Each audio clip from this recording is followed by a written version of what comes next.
So I'm doing these exercises every single morning now when I wake up to strengthen the tendon. And it is, I completely understand, and you know, myself, I've worked in therapy before. I suppose in a way still do in terms of massage therapy. I know that the most frustrating thing when it comes to an injury is the rehab, because it's boring, it's very repetitive, and it can potentially last for a long time, but this is what it takes. So today is a perfect day for running. Perfect day, slightly overcast. It's a Sunday, so it's really quiet. It's my favorite day of the week to run. But it's not to be. It is not to be. So instead, we are making breakfast. Porridge. Protein powder. I've not got any frozen fruit. No.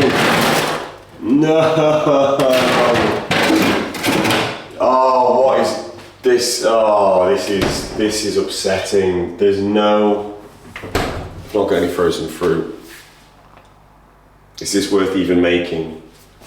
I'd have honey with it as well, but I need frozen fruit. I don't think Tesco do frozen fruit. Tesco Extra or Tesco Express, why don't you do frozen fruit? Anyway, the plan is to have breakfast. It's 5 to 7 in the morning right now. I'll probably go to the gym in about an hour's time. I'm going to train, do some weight training, and then get on the bike again for around 20 minutes, some high intensity for 20 minutes. So that's the plan, but I've been thrown a curveball. I'd also as well have some peanut butter in the porridge as well. Really has a nice bit of texture. But I'll let you know what I end up doing, because right now I'm slightly disappointed. We made the porridge, not quite the same, doesn't hit the same as when it's with frozen banana and frozen strawberry, but this is about 100 grams of porridge, 2 scoops of Protein Works protein powder, always millionaire shortbread, and mixed in with a tablespoon of peanut butter, drizzled in honey. So this is going to time me over. We're going to go to the gym in about an hour, and then we'll talk about my injury.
Okay, this is the 4th time I'm doing this clip. My dad keeps ringing me about a sink.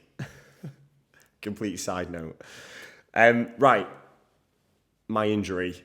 Something that I have alluded to over the past few days, but I have been waiting for a full diagnosis. So a couple of days ago, I had exactly that. I had a scan on my Achilles tendon, and the results showed what I initially feared, in that this isn't something that I'm just going to be able to run off or shake off within a week or two. This is something that's going to be with me for the next few months. So to cut to the chase, I have Achilles tendonitis on my right ankle. And in its simplest form, tendonitis is when a tendon is suffering from trauma due to overuse. Now, that could be overuse over a prolonged period of time or a short period of time, but ultimately, your Achilles has been under so much stress, it has created trauma within the fibers, within the collagen fibers, and it therefore cannot produce as much power anymore. So I'm going to show you two pictures to make this picture a little bit clearer. So what you're about to see here is my left tendon on my Achilles. So this is quote unquote a healthy tendon. Now, a few things that I want to highlight, the first of which is the diameter of my Achilles. So it's 0.46 centimeters. Now, there may be a very, very minute differentiation between other people's, but generally speaking, that is a healthy width or depth, however way you're looking at it in terms of a tendon. Another thing I want to highlight is the consistency of this tendon.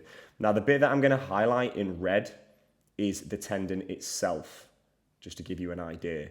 Now, this top bit here, you'll be able to see like little streaks going across. Now, these little streaks here are my collagen fibers that are bundled together really tightly within my Achilles tendon. And the tighter and smaller that tendon is, the more power it can produce. So this is why this is a healthy tendon. And I think on a final note, you'll just notice that it just all looks the same. There's no real differentiation in terms of texture. It all looks very similar. Now, keep that information in mind. I'm now going to show you my right Achilles tendon, and you'll notice a few things straight away, or at least I did. So with regards to this Achilles, you will notice straight away that the depth or width of my Achilles is 0.77 centimeters. So it's almost double the size. Now, this in itself suggests that there's inflammation. So I do expect this inflammation to have died down a little bit, but ultimately it shows that the body is recovering from something, some sort of trauma. Now, one thing to keep in mind when it comes to width, again, using the term I used earlier in terms of bundled fibers, if your tendon is wider, the fibers are less bundled together. The best analogy I can give you is like an elastic band. If you keep pulling an elastic band, it's eventually going to loosen and you'll start to see the individual fibers. When you have a brand new elastic band, it all looks the same, it all looks consistent. My right Achilles tendon is basically like an overused elastic band. It's showing a little bit of wear and it's not as powerful as it used to be. Now, one area that I want to highlight here is what I kind of refer to as a bit of a black hole, a bit of a void in my Achilles. Now, this area here that you can see in red, this is where the trauma has been caused. And this is where the fibers have started to kind of separate. And therefore, the power or the lack of power that I'm feeling, that is the exact reason for it. So in terms of width, my tendon is thicker. And this area here is bringing in fluid into the area. And when there is fluid in a tendon, it would suggest that it is trying to recover. Fluid in the tendon is not a good thing. Also as well, just notice the collagen fibers and how they break up. They're a little bit more spaced up here. But also as well, if we go further down, again, going through this black void, you've got this light gray area and then a dark area. So put short, my Achilles is currently going through a bit of a recovery phase. So I hope that kind of paints a bit of a picture. So what does this mean in terms of training, you're asking? It certainly means that I'm not going to be running for a while. It's going to be a couple of weeks, probably even longer, to be honest. The silver lining is that I've already been training for 12 weeks and more, so it's not as if I have no condition and I need to work on that condition. The key now is maintaining the condition. Some of the exercises you saw earlier on in this video, that's what I need to be doing every single day, and I need to slowly build up the resistance on my Achilles over the next 9 weeks, because that's all I've got. 9 weeks time, in 9 weeks time it'll all be over, but in 9 weeks time I have the New York Marathon. And so all I can do is hope that I'm certainly not going to be 100% on the day, and that is something that I've had to accept over the past few days. I mean, I would argue no marathon runner is 100%. You're going to pick up niggles, you're doing something very extreme, something very abnormal.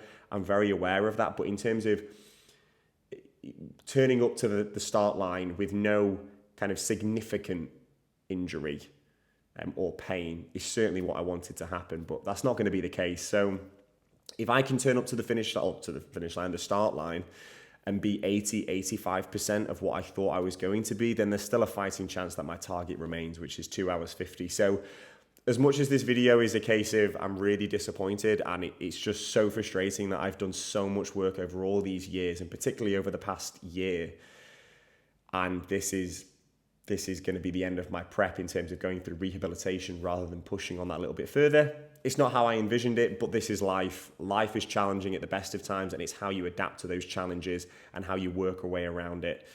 So yeah, prep is going to be very different. There's going to be a lot less running, and there's going to be a lot more time spent on a bike, and I'm just going to have to make it work. So I will keep you in the loop over the next few weeks in terms of how I go about it. But yeah, it's been a real curveball, but I have to be positive. You know, if there was a client of mine in this position, I would reassure them that A, it's still within their control, and B, there is a way around it. And all I can do right now is A, not make the condition worse, and B, try and rehabilitate it and make it as strong as possible. So in 9 weeks' time, it stands a fighting chance. So yeah, Achilles tendonitis, I would not recommend it to anybody.